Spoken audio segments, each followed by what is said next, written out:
30 de novembro de 2025. Poucos minutos após o nascer do sol, o Palácio de Buckingham divulgou um comunicado que causou comoção em todo o mundo. Meghan Markle já não era a duquesa de Sussex. Mas aquele anúncio frio e calculado foi apenas a ponta do iceberg, porque o que aconteceu por detrás dos muros do palácio, os segredos, as traições, a dor, é algo para o qual não está absolutamente preparado. Depois de anos de silêncio,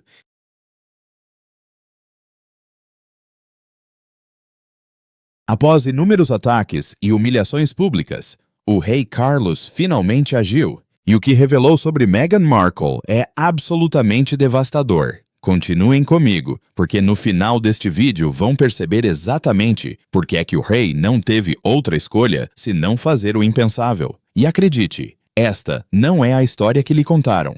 O anúncio que chocou o mundo. Deixem-me descrever a cena daquela manhã. 30 de novembro de 2025. O mundo acorda para o que parece ser um dia comum, mas dentro do Palácio de Buckingham, a história está prestes a ser feita. Sir Clive Aldwell, o recém-nomeado Lord Chamberlain, dirige-se para o palanque da imprensa. Não há cerimônia, nem apresentação elaborada, nem membros da família real à vista. Apenas um homem, um microfone e 19 palavras que mudariam tudo. O título de Meghan Markle como Duquesa de Sussex foi revogado, com efeitos imediatos, por ordem de Sua Majestade, o Rei.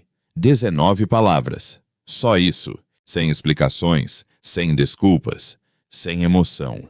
Apenas a dura realidade. Consegue imaginar o momento em que ouviu isto? Onde estava? O que lhe passou pela cabeça? Deixe um comentário abaixo e diga-me qual foi a sua primeira reação, porque garanto que milhões de pessoas em todo o mundo tiveram exatamente a mesma reação de espanto. Mas eis o que torna este anúncio tão absolutamente arrepiante. Isto não foi espontâneo. Não foi uma reação a um único incidente. Esta foi a conclusão de uma decisão que estava a ser forjada em silêncio há meses. Pense nisso. Enquanto Meghan e Harry davam entrevistas, lançavam projetos e construíam a sua marca na Califórnia, o rei Carlos preparava-se, de forma discreta, metódica e deliberada, para exatamente este momento. A falta de espetáculo foi intencional. Onde estavam as bandeiras? Onde estava a aparição na varanda? Onde estava a tradicional pompa real, que acompanha todo o anúncio importante? Sumiu. Foi removida de propósito. Porque o rei Carlos não queria uma celebração, ele queria uma resolução.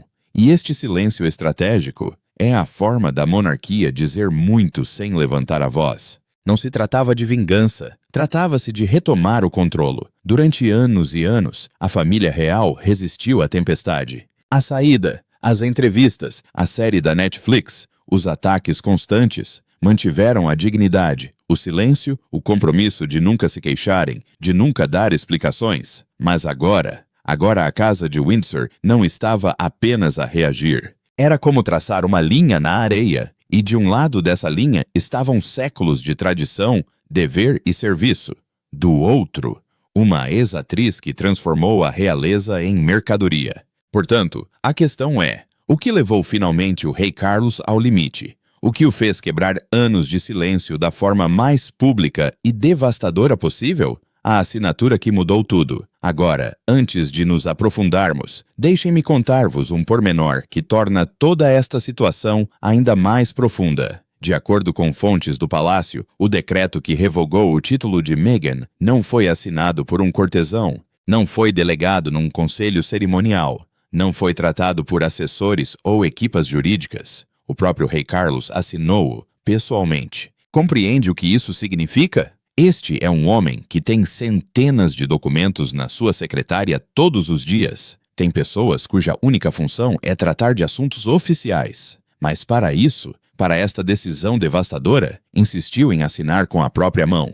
O simbolismo é absolutamente inegável. Não se tratava simplesmente de protocolo ou procedimento. Era algo profundamente, dolorosamente pessoal. A equipa de comunicação do Palácio de Buckingham teve cuidado com a linguagem utilizada. Salientaram que não se tratava de um ato de punição, mas sim de uma medida de segurança, uma necessidade, uma ação tomada para preservar a dignidade da instituição. Mas sejamos realistas. Quando um rei assina pessoalmente uma ordem retirando o título real à sua nora, quando quebra décadas de tradição para fazer tal declaração pública, quando não deixa espaço para ambiguidade, não se trata apenas de proteção institucional. É um pai que foi levado ao seu limite absoluto. Mas eis o que ninguém está a comentar. Esta decisão não surgiu do nada. Ela foi o resultado de uma investigação de meses que revelou um padrão de comportamento que já não podia ser ignorado. Segundo fontes internas, os assessores seniores realizaram aquilo a que chamam uma auditoria interna detalhada. Examinaram os comentários públicos de Meghan, os seus empreendimentos comerciais e o seu uso de associações com a realeza, e o que descobriram não foi apenas problemático. Nas suas palavras, isto estava a minar ativamente a instituição. Não se tratava de um escândalo, era algo muito mais perigoso. Erosão, uma erosão silenciosa, persistente e calculada de tudo o que a monarquia representa. E quando o rei Carlos viu o quadro completo, quando compreendeu a dimensão total do que estava a acontecer, já não havia volta a dar. A operação secreta, Ordem 17A. Agora deixem-me contar-vos algo que parece saído diretamente de um filme de espionagem. Porque enquanto o mundo via a série da Meghan na Netflix e lia sobre os seus projetos mais recentes, algo mais acontecia por detrás dos muros do palácio. Algo com um nome de código. Ordem 17A. Não estou a inventar isso.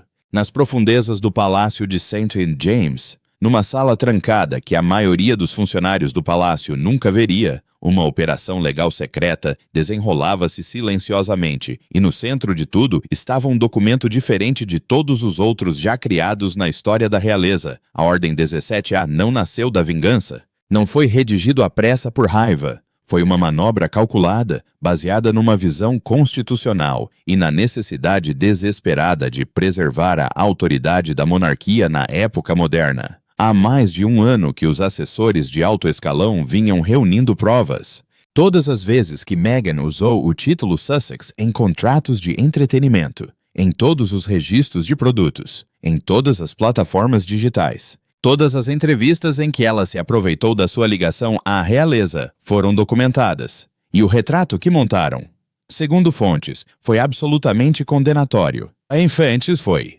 A realeza não estava a ser honrada. Estava a ser mercantilizada. Eis que surge Lady Margaret Ashcombe, uma mente jurídica formidável, conhecida como arquivista da coroa. Foi convocada para arquitetar a estrutura que viria a ser a Ordem 17A. A sua abordagem? Fria, clínica, desprovida de qualquer sentimento. Ela não via personalidades, ela via precedentes. Trabalhando ao lado da princesa Ana, que há anos alertava para isto, formaram um comitê clandestino que redefiniria os limites da legitimidade da realeza. Consegue imaginar as reuniões? As sessões de estratégia até altas horas da noite? O peso de saber que estavam a criar algo que poderia mudar fundamentalmente o funcionamento da monarquia? A Ordem 17A incluía disposições revolucionárias, novos protocolos para a revisão de títulos a cada 5 anos, restrições à utilização comercial de associações reais e uma cláusula de soberania digital que proibia os antigos membros da realeza de utilizarem termos derivados da realeza em espaços monetizados sem aprovação formal. Pense no que isso significa. Não se tratava apenas de Meghan. O objetivo era criar uma barreira inabalável para proteger a coroa de qualquer pessoa que tentasse usar o título real como arma para benefício próprio. A versão final foi concluída em setembro de 2025, apenas 2 meses antes do anúncio público. Mas aqui está um pormenor que demonstra a gravidade da questão. Catarina, princesa de Gales, influenciou a versão final do documento. Embora não tenha assinado formalmente, Catarina terá insistido para que os arquitetos mantivessem um tom firme, mas não vingativo, digno em vez de defensivo. As suas alterações não atenuaram as consequências, mas eliminaram qualquer vestígio de culpa pessoal. A ideia era fazer justiça cirúrgica, não procurar vingança emocional. E depois veio o gatilho que acelerou tudo. Uma proposta confidencial para uma nova série documental intitulada Behind the Crown, Por Trás da Coroa, que supostamente incluiria reconstituições com guião da vida da realeza com versões dramatizadas de membros vivos da família. Esta proposta nunca chegou ao palácio pelos canais formais. A informação chegou-lhes através de fugas de informação durante a investigação. E essa foi a gota de água, a profecia da rainha. Mas eis o que torna esta história ainda mais comovente.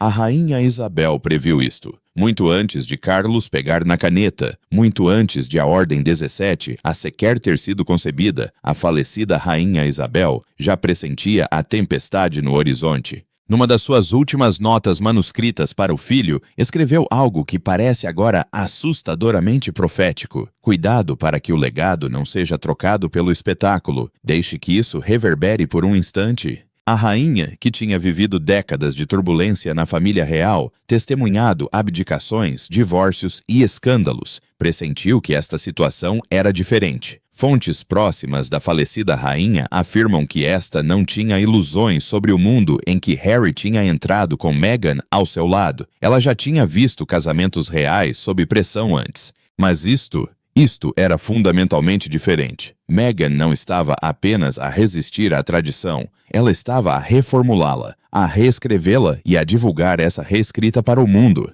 Nos meses que se seguiram à partida inicial de Meghan e Harry, em 2020, a rainha Isabel começou a corresponder-se mais frequentemente com Carlos através de bilhetes manuscritos entregues por assessores de confiança. Não eram ordens, eram reflexões, avisos envoltos em conselhos maternos. Uma nota, conservada por um alto funcionário da corte, dizia: aquilo que se transforma em conteúdo deixa-se de honrar. Não confunda silêncio com rendição. Outra, escrita pouco depois da entrevista a Oprah, era ainda mais direta. Vão chamar-lhe coragem, mas nós sabemos reconhecer a coragem quando a vemos. Consegue imaginar ser o rei Carlos, lendo aquelas palavras da sua mãe, compreendendo que ela viu exatamente o que estava a acontecer, mas sabendo que o protocolo real a impedia de agir? Mas foi depois da exibição do especial da Netflix que a rainha deu aquele que muitos acreditam ter sido o seu passo mais decisivo. No início de 2022, poucos meses antes da sua morte, redigiu um memorando final dirigido exclusivamente a Charles. O conteúdo nunca foi divulgado ao público, mas aqueles que o viram descreveram-no como profundamente pessoal, embora estrategicamente preciso. Segundo os relatos, o vídeo dava a Charles a sua total aprovação para tomar qualquer medida necessária para preservar o futuro da coroa, mesmo que isso significasse romper laços que antes pareciam impensáveis. De acordo com uma das suas damas de companhia de longa data, Elizabeth assistiu a partes da gravação da Netflix sozinha. Depois, ela murmurou algo que assombraria Charles durante anos. Gozar com a tradição não é coragem, é ignorância. Aquele momento ficou gravado na memória de Charles. Não era raiva que via na mãe, era tristeza. E essa tristeza começou a moldar a sua própria. A rainha Isabel nunca ordenou qualquer ação. Ela acreditava que o peso da monarquia exigia paciência e não pânico.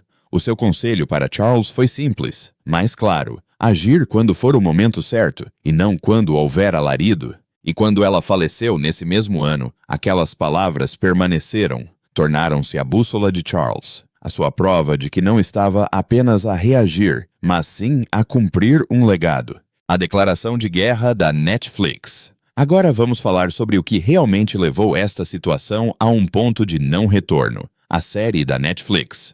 Quando o documentário foi transmitido, o palácio tentou inicialmente manter o seu silêncio digno, mas a porta fechada. Segundo fontes internas, foi descrito como nada mais nada menos do que uma guerra emocional em 4K. Desde o início da série que ficou claro que não se tratava de um documentário em busca de compreensão. Foi um desmantelamento. A monarquia não foi apenas posta em causa, mas antes enquadrada, dissecada e criticada num palco global sem precedentes. E então chegou o momento. Aquele que, segundo fontes, atingiu a rainha Isabel mais profundamente do que qualquer escândalo político alguma vez tinha atingido. Meghan demonstrando teatralmente a vênia que fez a rainha e, de seguida, soltando uma gargalhada. Pense nisso. Um gesto sagrado, que representa séculos de tradição e respeito, transformou-se em motivo de piada para milhões de telespectadores em todo o mundo. Mas, eis o que mais perturbou o rei Carlos. Não se tratava de luto no ecrã. Esta não foi uma expressão emocional espontânea, foi estratégia. Um espetáculo em 6 partes com arcos narrativos cuidadosamente planeados, edição emocionalmente impactante e acusações que terminam em suspense, concebidas para provocar indignação e não compreensão. A família real já tinha enfrentado documentários antes, mas nunca um como este. Nunca um produzido por membros da própria família, o que tornou tudo ainda pior. A série terá usado emblemas reais e imagens privadas da família sem autorização direta. O brasão de Sussex aparecia por todo o lado, interiores reais, compromissos privados, referências a protocolos confidenciais, tudo reaproveitado para um efeito dramático. Cada fotograma parecia ter sido extraído do palácio, não concedido. Enquanto os advogados debatiam se estes usos violavam os acordos, o rei Carlos viu algo muito mais grave. Uma quebra de confiança. A opinião pública explodiu. No Reino Unido, a reação foi mista. Alguns simpatizaram, outros chamaram-lhe traição teatral. Nos Estados Unidos, a recepção foi mais calorosa, mas, mesmo aí, surgiram dúvidas sobre as intenções, o momento escolhido e os motivos financeiros. Mas dentro do Palácio de Buckingham, o sentimento era mais simples e muito mais pessoal. Chamaram-lhe traição, disfarçada de imagem digital. Segundo pessoas próximas, Charles ficou profundamente abalado. Em conversas privadas, descreveu o especial como uma guerra emocional, porque era exatamente essa a sensação.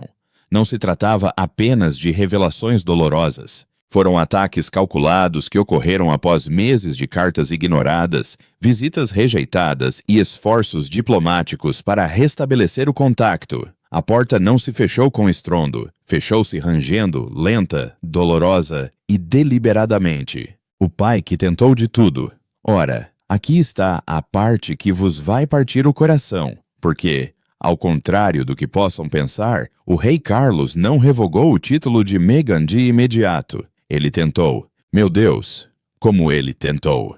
Depois da polêmica com a Netflix, Charles não se deixou levar pela fúria. Ele procurou a reconciliação. Ele ainda acreditava, talvez ingenuamente, que um laço de sangue e de memória poderia ser salvo. Uma carta pessoal foi enviada a Harry, sem cabeçalhos oficiais, sem selo real. Apenas um pai a escrever para o seu filho. Semanas se passaram, sem resposta. Ele tentou novamente, desta vez uma chamada telefônica. Diretamente para a caixa de correio. Charles não se ficou por aí. Pediu aos seus assessores que entregassem um convite. Um fim de semana tranquilo em Sandringham. Sem imprensa, sem protocolos, sem compromissos, apenas família. Mas até isso foi recebido com silêncio. Consegue imaginar? Consegue. Consegue imaginar ser pai, tentar repetidamente entrar em contato com o seu próprio filho e receber apenas silêncio em troca? Quando finalmente chegou uma resposta, não veio da voz de Harry, mas da secretária de um advogado na Califórnia. O tom era distante, clínico, repleto de jargão jurídico. O documento abordava questões de propriedade intelectual e danos à reputação, mas o que ele não continha, em momento algum, era o nome de Harry.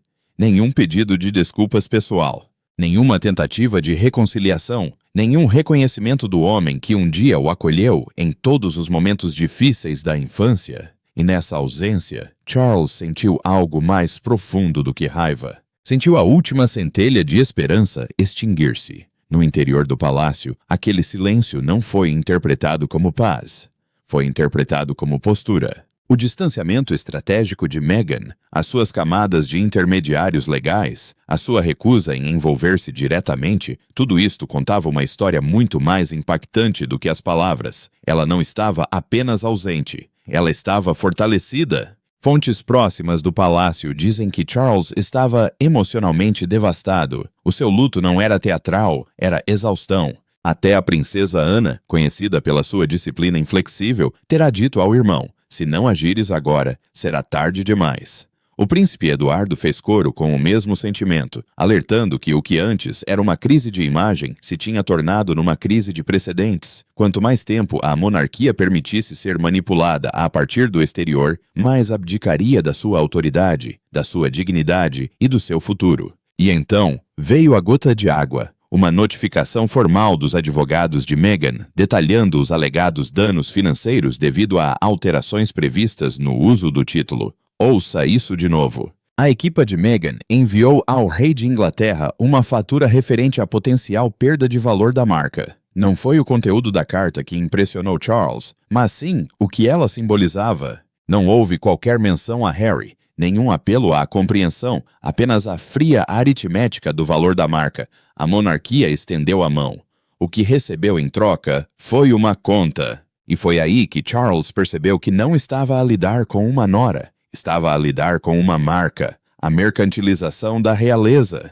Vamos falar sobre o que realmente estava a acontecer enquanto o palácio tentava reconciliar-se, porque, enquanto Meghan e Harry falavam publicamente sobre privacidade e reconciliação, nos bastidores em Los Angeles, algo de muito diferente se estava a formar. Uma máquina estava a ser construída. Os pedidos de registro de marca da Sussex Global Holdings, LLC, surgiram logo em janeiro de 2021. As intenções declaradas?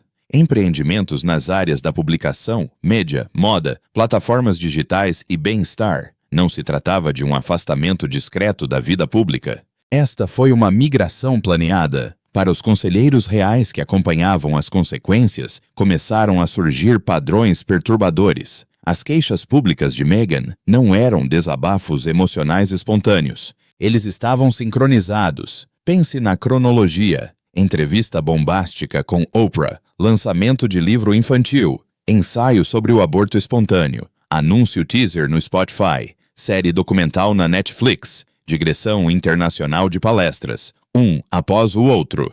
As revelações pessoais eram imediatamente seguidas por lançamentos de produtos ou aparições na imprensa. Isto criou a impressão de que a dor se tinha tornado moeda de troca. E a monarquia era o motor do marketing. No cerne deste padrão estava a marca Sussex, um nome com raízes na realeza, agora reaproveitado para fins corporativos. A equipa jurídica interna do palácio documentou tudo. Uso do brasão real sem permissão, referências estilizadas à duquesa em contratos estrangeiros, acontecimentos que insinuavam fortemente o endosso da realeza. O que alarmou as autoridades não foi apenas a frequência, mas a coerência. Não se tratava de confusão ou mal-entendido, era a execução. Segundo fontes, um conselheiro do palácio foi direto ao assunto durante uma reunião interna. A coroa sobreviveu a divórcios, abdicações e escândalos, mas nunca foi mercantilizada. Pense no que isso significa. Pela primeira vez nos seus 1000 anos de história, a monarquia britânica enfrentava uma ameaça existencial para a qual não existia qualquer protocolo. A realeza a ser empacotada, distribuída e vendida em episódios digitais. Nos bastidores do palácio, o ambiente tornou-se sombrio. A iniciativa de Meghan deixou de ser vista como uma reinvenção pessoal e passou a ser encarada como uma reformulação da instituição sem o seu consentimento. E talvez o mais doloroso de tudo tenha sido a transformação de Harry. Outrora o príncipe vivaz e descontraído, que trazia leveza às ocasiões reais, agora parecia isolado, contido, distante. A comunicação com a sua família tornou-se esporádica e, por fim, cessou por completo. Cartas de Charles ficaram sem resposta. Os convites de William foram discretamente recusados. A tentativa de Catherine D.O. encontrar em privado durante uma visita aos Edwivage foi recebida com silêncio. Nos círculos do palácio, uma expressão começou a circular. Perdido na narrativa, temiam que Harry não só se tornasse emocionalmente distante, como também estivesse completamente envolvido com a marca que a sua mulher tinha construído. Era uma mudança não só de proximidade, mas também de lealdade. O maior temor da monarquia estava a concretizar-se diante dos seus olhos. Não que Meghan tivesse deixado o palácio, mas sim que estivesse a construir o seu próprio, um palácio com alcance global, domínio dos média e o título de Sussex estampado nos seus portões. A carta final, e agora chegamos talvez ao momento mais devastador de todos. Nas primeiras horas do dia 1 de dezembro de 2025, apenas um dia após o anúncio público, um mensageiro real entregou uma carta na Califórnia. Era manuscrita, selada com o brasão do monarca e continha palavras que o rei Carlos se recusava a permitir que qualquer conselheiro ou auxiliar tocasse. Esta foi a despedida final de um pai. A carta fora redigida em solidão, muito depois de as assinaturas na Ordem 17 a terem secado. Carlos insistiu em escrevê-la ele próprio, não como rei, não como chefe de Estado, mas como um pai que esgotara todos os caminhos para a paz. E o que dizia a carta, segundo fontes que a viram, era terna, mas firme. Uma confissão de mágoa, um pedido de esclarecimento, um limite traçado não por vingança, mas por necessidade. Charles disse a Harry que, embora ainda o amasse, as ações tomadas não foram contra uma pessoa. Eram contra uma distorção. Ao contrário do comunicado de imprensa, polido com o protocolo do palácio, esta carta não tinha nenhuma da contenção palaciana. Era crua, sem filtros. Charles admitiu que tinha esperado demasiado tempo para agir, na esperança de que Meghan regressasse um dia, não à família, mas aos seus valores. Escreveu sobre a dor causada pelo escárnio, pelos silêncios estratégicos e pelas barreiras legais. E, ainda assim, deixou uma frase final que carregava o peso tanto do arrependimento como da esperança. A porta permanece aberta para o filho que conheci, caso este regresse sem a máscara. Pense nisso, caso ele volte sem a máscara. Que máscara? A marca, a performance, a imagem cuidadosamente construída que substituiu o verdadeiro Harry, aquele que Charles criou, aquele que ria, servia e se conectava com as pessoas de forma autêntica. É assim que se manifesta a dor de um pai. Não raiva, não vingança, apenas a tristeza silenciosa de ver o seu filho tornar-se alguém que não reconhece. Horas depois, a monarquia selou o momento com um gesto que poucos teriam oportunidade de presenciar. No castelo de Windsor, numa sala tranquila no interior dos arquivos reais, 4 funcionários reuniram-se sem a presença da imprensa e sem cerimônias. Um cartão de pergaminho com a inscrição Duquesa de Sussex foi colocado no cofre do legado e carimbado com a inscrição Cessado por diretiva real. Aquele cofre não era aberto para a remoção de títulos desde 1936 e agora guardava mais um capítulo, a resposta de Meghan. De volta a Montecito, a equipa de Meghan agiu rapidamente com uma declaração preparada, cuidadosamente redigida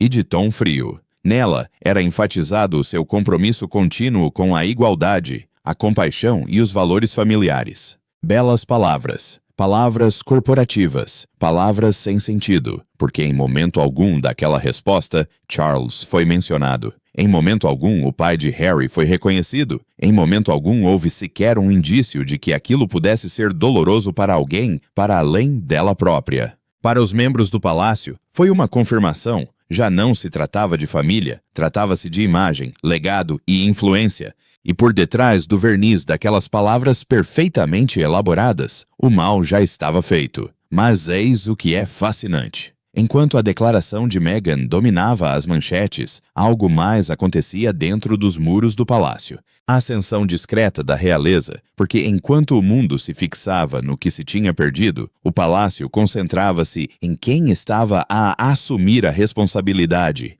Eis que surge Lady Louise Windsor. Enquanto Meghan virava costas à coroa, Lady Louise, filha do príncipe Eduardo e neta da rainha Isabel, deu discretamente um passo em frente. E ela não se apresentou com manchetes ou polêmicas. Ela apresentou-se com uma determinação serena. Ao longo do final de 2025, foi vista a vir acompanhar a princesa Ana em compromissos por Yorkshire e Lincolnshire, cumprindo os deveres reais não com arrogância, mas com reverência. Para o público, pareceu o regresso de algo perdido, a humildade. A princesa Ana terá escolhido Louise a dedo como parte de uma estratégia a longo prazo. Ela sabia que, para a monarquia sobreviver na era digital, precisava de oferecer mais do que tradição.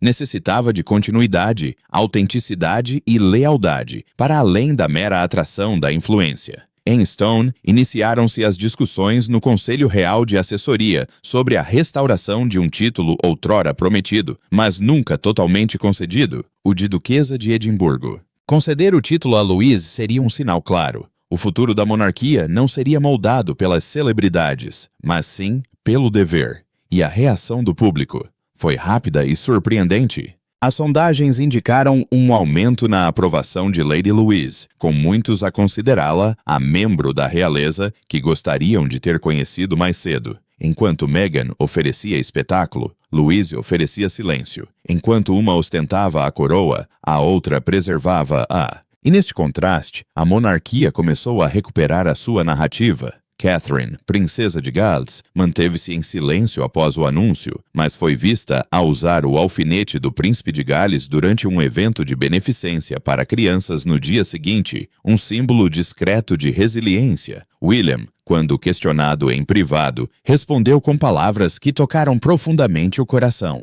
Não se trata de quem amamos, mas sim do que protegemos. E a princesa Ana regressou ao trabalho na manhã seguinte. Sem comentários, sem pausa, apenas presença. Então, aqui estamos.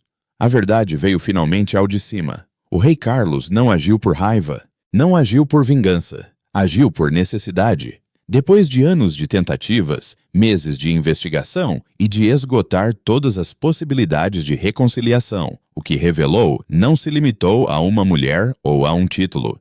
Tratava-se de traçar uma linha divisória entre servir a instituição e explorá-la. A monarquia sobreviveu a esta crise não através de declarações dramáticas, mas por algo muito mais poderoso: coerência, presença e dever. E embora Meghan possa ter perdido o seu título, a verdadeira questão é: o que perdeu realmente? E o que é que ela nunca teve de facto? Porque os títulos podem ser revogados, mas a integridade, o caráter, o compromisso genuíno com algo maior do que si mesma, são coisas que se tem ou não se tem, e nenhum decreto real pode concedê-las ou tirá-las. Nos dias que se seguiram ao anúncio, foi formado um novo órgão no interior do palácio, o Windsor Integrity Office, com a missão de monitorizar o uso do título, as afiliações com marcas e as narrativas públicas. Isto marca um novo capítulo para a monarquia. Um capítulo em que a tradição não será apenas honrada, mas ativamente defendida. Enquanto o rei Carlos contemplava os jardins cobertos de geada de Highgrove, as testemunhas afirmam que não falou de vitória ou vindicação. Sussurrou algo mais simples, algo mais profundo, um juramento de restaurar o que se perdeu e defender o que ainda resta. A monarquia tinha se pronunciado, e desta vez não seria novamente silenciada. Então, quero perguntar-vos, acham que o rei Carlos fez a coisa certa? Foi justiça ou foi um castigo demasiado severo? E, mais importante, acreditam que Meghan quis mesmo fazer parte da família real? Ou tudo isto sempre foi apenas uma estratégia de marketing? Deixem as vossas opiniões sinceras nos comentários abaixo, e se isto vos abriu os olhos para o que realmente aconteceu por detrás dos muros do palácio, façam like e subscrevam o canal, porque há muito mais nesta história do que a grande comunicação social vai contar. A verdade veio finalmente ao de cima, e é mais devastadora do que qualquer um imaginava. Obrigado por assistir.